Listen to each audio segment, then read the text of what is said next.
You ever meet someone who thinks they own the world? Someone who decides what's too much in your life? Who dares to invade your family's happiness as if they have the right? That was Karen, our HOA nightmare. And trust me, this wasn't about noise complaints or a stray lawn gnome. It was personal. She called CPS on us. Why? Because she decided, in her twisted judgment, that we had too many kids. Yes, you heard that right. Too many kids. As if our family's joy had a limit and she held the measuring stick. It all started on a sunny Saturday morning. I was outside, my youngest twins playing on the swing set, my older kids riding bikes and laughing, while my husband grilled in the backyard. Life was loud, messy, and chaotic. The exact thing a happy family looks like. But for Karen, chaos was a crime. Karen lived 3 houses down. An HOA board member who somehow fancied herself the queen of morality in our neighborhood. She had a long history of nitpicking. Everything, from the color of our mailbox to the angle of our garden gnomes. But this crossed a line. She spotted our kids through her blinds, scribbled something in her little HOA notebook. And by the next day, we had a knock on our door from a CPS investigator. My heart sank. Fear, disbelief, and outrage collided all at once. What seems to be the problem?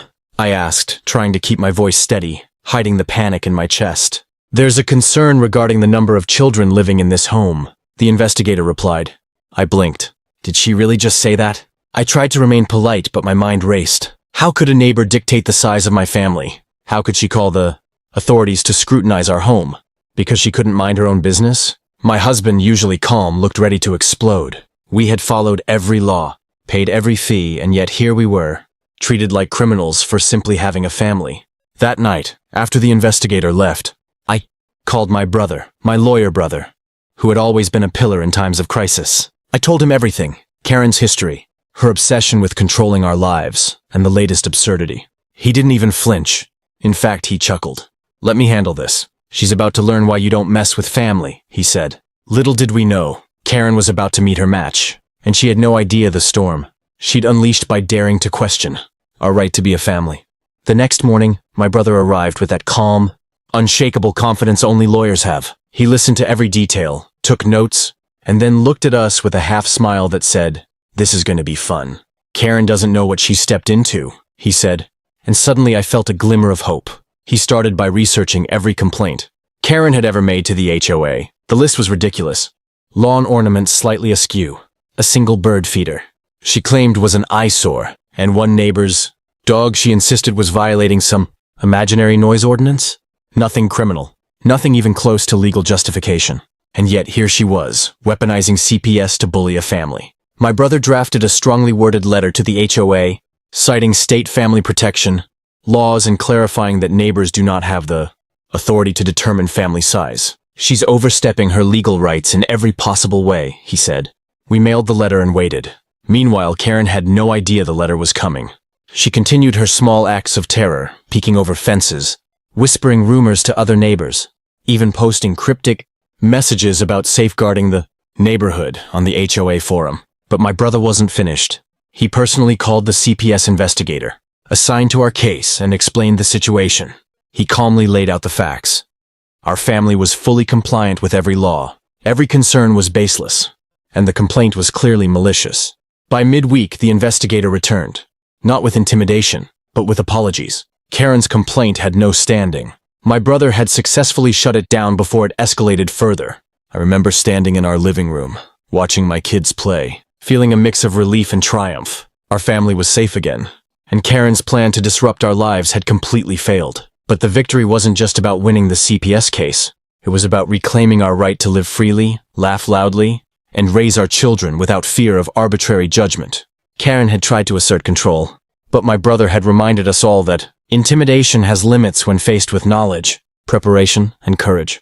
Still, the tension didn't completely fade. Karen's smirk lingered, and I could tell she was already scheming her next move. My brother warned us she may try again, but this time she'll have to think twice, and we'll be ready. We realized something important. Family isn't just about the people. In your home, it's about the allies who protect you, the laws that defend you, and the courage to stand up against those who overstep. And in our case, we had all three. Karen may have started this battle thinking she had power, but by now she was realizing that she had just awakened a family united and a brother who doesn't back down.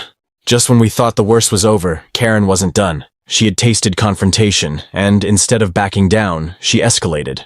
A week after the CPS scare, we noticed new little warnings around the neighborhood. Anonymous notes left on our door, cryptic HOA emails about community standards, and even whispers from other neighbors she had somehow roped into her drama. She wanted to make us feel like outsiders in our own home. I could feel the tension building. My husband and I exchanged worried glances, but my brother reassured us. She's bluffing. Every move she makes is just smoke. Don't fall for it. Still, there's something unsettling about knowing someone is watching your every move, waiting for the chance to pounce. Karen's true plan revealed itself one Saturday morning. I was watering the garden when I noticed a group of HOA members at the edge of our property, led by none other than Karen herself. She was pointing, whispering, and taking notes. My heart sank. This wasn't just harassment anymore. It was organized. I called my brother immediately. He answered within minutes, already analyzing what she was trying to do.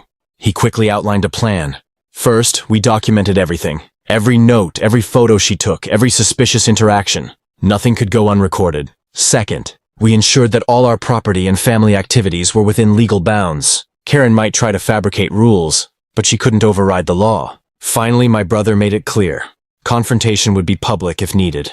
If Karen tried to slander us, we would respond in full force. The next day, the HOA held a meeting. Karen arrived, smug as ever, expecting applause for her moral crusade. But my brother was there too, sitting confidently at the table. One by one, Karen's accusations were dismantled. He cited legal precedents, neighborhood statutes, and documented evidence showing that every complaint was either irrelevant or entirely fabricated. Every smirk she gave was slowly replaced with shock. By the end of the meeting, Karen's power had evaporated. Other HOA members started to whisper among themselves, realizing she had crossed a line. My brother concluded with a firm warning. Any further attempts to harass the family would have legal consequences. Karen had gone from queen of the neighborhood to a cautionary tale of what happens when entitlement meets accountability. As we walked home, I felt an overwhelming sense of relief. Our family had faced intimidation and ridiculous accusations, yet we emerged stronger. The children played freely, the yard was filled with laughter, and the threat that had loomed over us like a dark cloud finally lifted. We had learned a valuable lesson.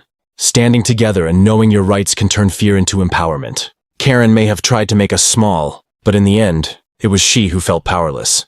After the HOA meeting, life slowly returned to normal, but the lesson lingered. Karen had tried to bully us, invade our privacy, and dictate the size of our family. Yet the universe, and my lawyer brother, had other plans. For the first time in weeks, we could breathe without fear of her next ridiculous complaint. The neighborhood, too, seemed to shift.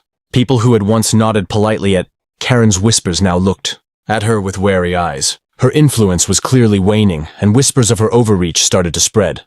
Some neighbors even came up to us, quietly apologizing for believing Karen's exaggerated claims. "I didn't realize she'd go this far," one said. "We thought she was just strict."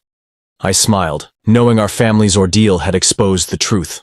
Karen wasn't strict. She was controlling and unreasonable. Our home transformed into a place of laughter and normalcy again. The kids ran through the yard, their laughter echoing freely. My husband grilled in peace, no longer anxious about a spy with binoculars in the bushes. I could finally water the garden without glancing nervously over my shoulder, and even our dog seemed to sigh with relief. The tension that had clung to our home for weeks lifted like a storm cloud breaking apart. My brother remained a quiet presence, always ready for the unexpected.